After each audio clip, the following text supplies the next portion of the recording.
Hello, everybody. Welcome back to another video. And today we've got a big one for you. We'll be going over the Big 12 projections for the 2025 football season to figure out who will be at the top and who will be at the bottom of this exciting league. We've also got a little channel rebrand for you guys. We've got a new logo, new name to represent the fact that I want to have a little bit of a broader focus. So it's not exclusively focused on BYU, so that I have the freedom to do other stuff as needed. Yeah, and thought this would be a good first video with this new channel name and expanded focus. So let's dive into the Big 12. First, we want to look around at the different projections that are out there from different sources and give a sense of where preseason expectations are for each team. So we're looking at the AP poll and the coaches poll here. We have 4 teams ranked in the AP poll and 5 in the coaches poll. Pretty similar. We've got ASU, Kansas State, Iowa State, Texas Tech, and the AP poll, and then the same 4 teams plus BYU in the coaches poll. And then, of course, BYU was first team out of the top 25 in the AP poll. So pretty similar between those two, media and coaching polls. And also, if we look into the other receiving vote section, we can see not a whole lot of divergence between the polls. We have the same sort of names mentioned. And so if we look at the teams that are ranked and in the others receiving votes category, we've got around 10 teams that at least somebody out there thinks is one of the top 25 teams. So that can really give us a clue of, okay, we've got 10 teams that could, at least with some small probability, have a chance to make it to the Big 12 title game. So that's a good starting point. But of course, we've got to look at some other sources to really try to sort out how this exciting league is going to finish. Now, another source we can look at is the lines from betting sites. And so this is from FanDuel, just looking at their odds to win the Big 12 title games. You can see that they have 4 teams at the top: Kansas State, Utah, Texas Tech, and ASU. So this um, is a little bit higher on Utah than the polls are. Behind that, you've got Baylor, TCU, Iowa State, Kansas, BYU, Colorado. So again, those are the same 10 teams making up the top 10. And then behind that, you've got, teams like the Houston, Cincinnati, Arizona, West Virginia, Oklahoma State, UCF. Those are really kind of on the outside looking in, looking at, different preseason projections from media, betting sites, etc. Um, Not a whole lot is expected of those 6 teams at the bottom. A similar metric also from FanDuel. This is preseason win totals for each team. People bet the over or under on. And you can see there's not a huge range between K State, Texas Tech, ASU at the top with 8.5, and then the lowest is 5.5, which we have 1, 2, 3, 4, 5, 6 different teams with their over under set at 5.5. And that really reflects the parity of this conference. Not a whole lot of confidence in any single team to be exceptional, but also not a single team that, everybody kind of agrees is going to be one of the worst. Um, and so this really makes it sort of tough to sort out. Um, there's not a clear runaway favorite in this conference. There's not, one clear team that's way worse than the rest of the conference. So this is where, we really need to make our predictions carefully and expand, the sources of where we can get our information from to make the best predictions we can. Now, also, we can look at the analytics to get a little bit different perspective of what teams are expected to be good or bad, and these come from ESPN's FPI. This is a little bit out of date, hasn't been updated since June, so it might not reflect some of the developments in transfers and the like over the summer. But nonetheless, you still see some of the same teams towards the top. K State, Arizona State, BYU actually is quite high on this metric, as well as Kansas, a little bit higher. And then strangely, UCF appears towards the top of this ranking. But overall, you do still see most of the same teams towards the top and most of the same teams towards the bottom here. But just another perspective here. Now, you do kind of see Arizona State and K State at the top here. Those are also the 2 highest ranked teams in both of the polls. So I guess we could say that that's who the media and some of these other outlets are identifying as the preseason favorites to make that Big 12 title game.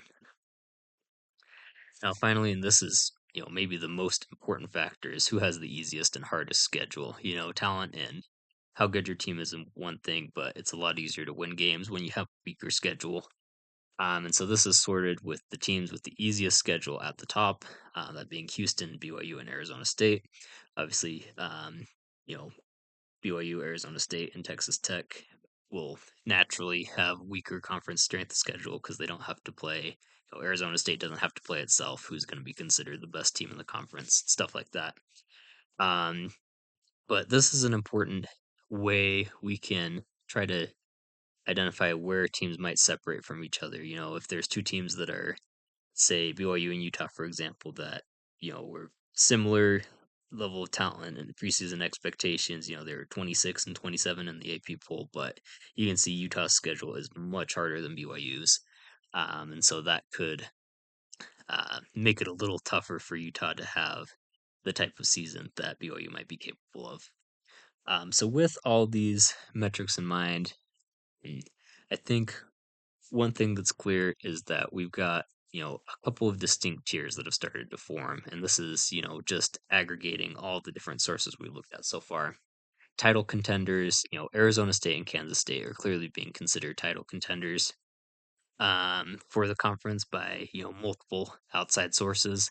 And Texas Tech and Iowa State also appearing in both polls, generally considered to be towards the top of the conference. So those are who I would say have been identified as the main title contenders, but there's quite a broad tier of dark horses that still have the ability to make a run at that title game, being BYU, Utah, Kansas, TCU, Baylor, and Colorado.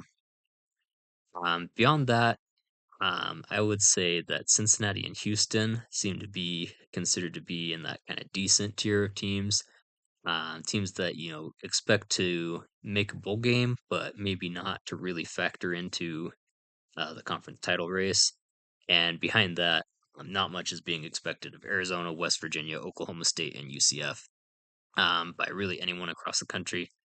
We know, of course, last year both BYU and Arizona State were, you know, lumped into the top or bottom four teams in the preseason poll, and yet ended up being towards the top of the rankings. So that's not to say that these teams can't make a run, but little, if anything, is being expected of them. Also, just comparing these, you know, tiers that have been aggregated from the different sources against the strength of schedule. I do feel as though, based on how difficult their schedules are, Utah, Iowa State, and Kansas may be being a little bit overrated by the preseason polls and the like. Whereas BYU and Colorado and Houston have rather favorable schedules, especially in conference play. And I mean BYU in particular probably won't be tested at all in its non-conference, and dodges some of the top teams in the conference. Whereas a team like Utah, for my money, plays the top four teams and maybe five of the top six, depending on how you rank the teams. So you know that strength of schedule definitely matters, and it can have a tangible impact on you know where the expectations are and what the reality is. Strength of schedule has a lot to do with that. Now let's dive into the full projections, and we're going to be starting at the very bottom. Again, bottom four teams: Oklahoma State, Arizona, UCF, and West Virginia. I think most people would agree with that list of four. The tricky part is figuring out which of those four will be the worst. Unfortunately, I've singled out West Virginia here. I have them winning just a single conference game over Kansas. New coach in there. Um, not a whole lot I really have to say here, other than I feel like, um, you know, they're gonna have to try to find ways to beat some of these bottom tier teams, if they want to make a run towards bowl eligibility. Bowl eligibility. He can see that I've got UCF beating them, Houston beating them. Those are the kind of results that you need to turn around if you're going to exceed this expectation. But they do have an experienced coach coming back. So, this is definitely at the worst case scenario type projection for them, but, have to pick somebody to be last. Next, I got UCF. I don't really expect UCF to be good at all, but, traveling to Florida can be tough for some of these teams. I've got them beating Oklahoma State, West Virginia, and Houston. Not really a really strong win out of there. Arizona, they've got Noah Fafita still, but I'm not sure that they have a whole lot else to be excited about on this roster.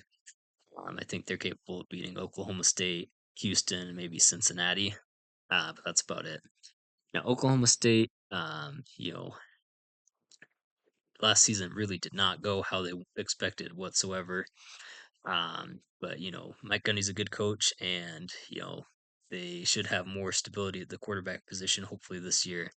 I do have them pulling a couple of upsets, beating Baylor and Kansas. I think Oklahoma State, even if they don't have the most talented roster, they're still capable of having success and pulling a big upset like that. And in the Big 12, there's going to be a few of those every year that leave you kind of scratching your head. And Oklahoma State over Baylor is one of those that I could see happening. Next, I got Houston, who figures to be much improved. Year two of Willie Fritz tenure there, and got transfer QB Connor Wegman coming in. It's just tough to say how many wins is that going to translate into. They're going to be better, but how much better? I've got them beating West Virginia, TCU, and Colorado in conference play, but not much else. Cincinnati, returning QB, some returning pieces on defense. I expect them to make a bowl game, but you know, how will they fare against the top half of the conference? That's the major question for me. Are they ready to take that next step and prove that they're a true, team that belongs at the P4 level? I have them beating Oklahoma State. I do have them stealing a game over Kansas and then beating UCF. But still don't see them as capable of beating a K State and Arizona State, a Texas Tech, some of those teams that are at the top of the conference. Next up, we've got Kansas. It's a really tricky team to project. They went 5-7 last year, but did pick up some big wins towards the end of the year. Lost a lot of close games. Question is, Jalen Daniels has struggled to stay healthy throughout his career. Can he figure out a way to remain on the field for all 12 games? And can they figure out a way to close out these one-score games that they had such an issue with last year? I have them, handling UCF and Arizona, and I'm also picking them to win probably an upset win over Kansas State.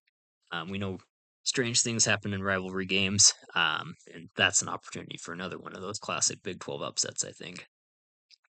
TCU, another tough team to project.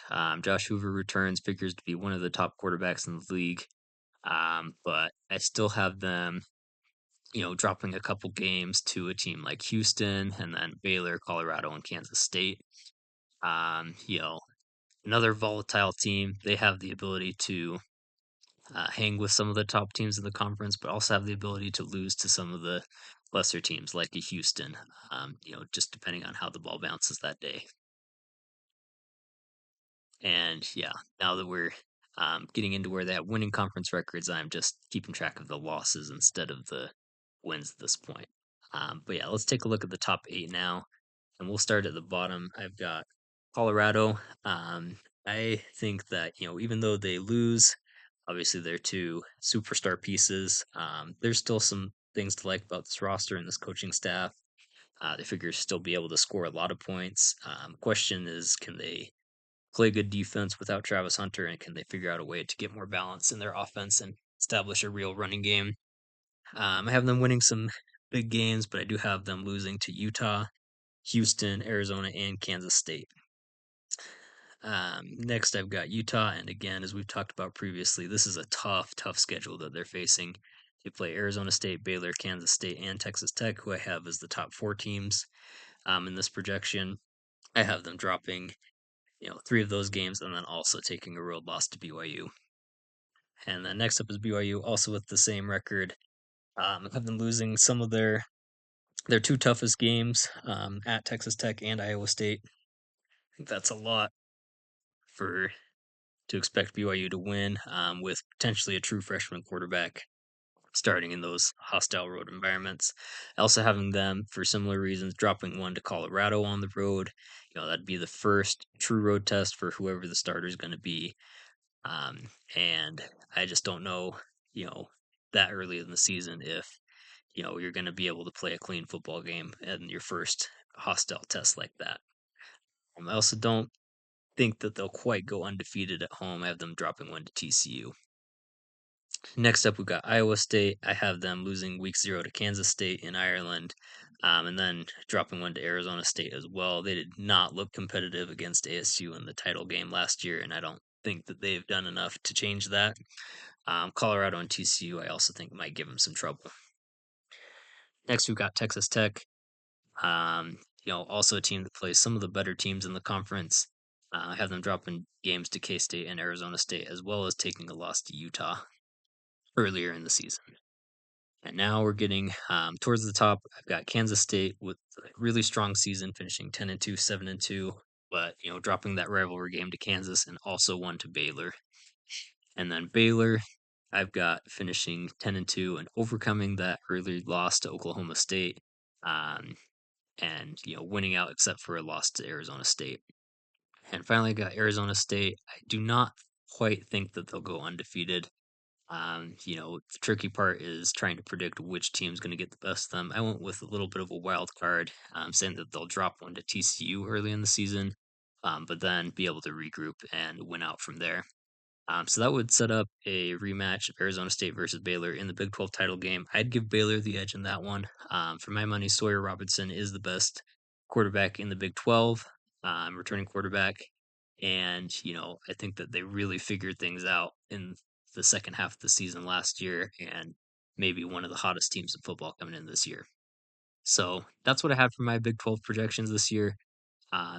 Really tricky to sort out. Not a lot of separation between some of these teams, but by looking at some of the different projections that are out there and trying to identify teams that are maybe the media or other sources are too high or too low on, I feel pretty good about where these projections are at. Excited to see how this season goes in the Big 12. Thanks.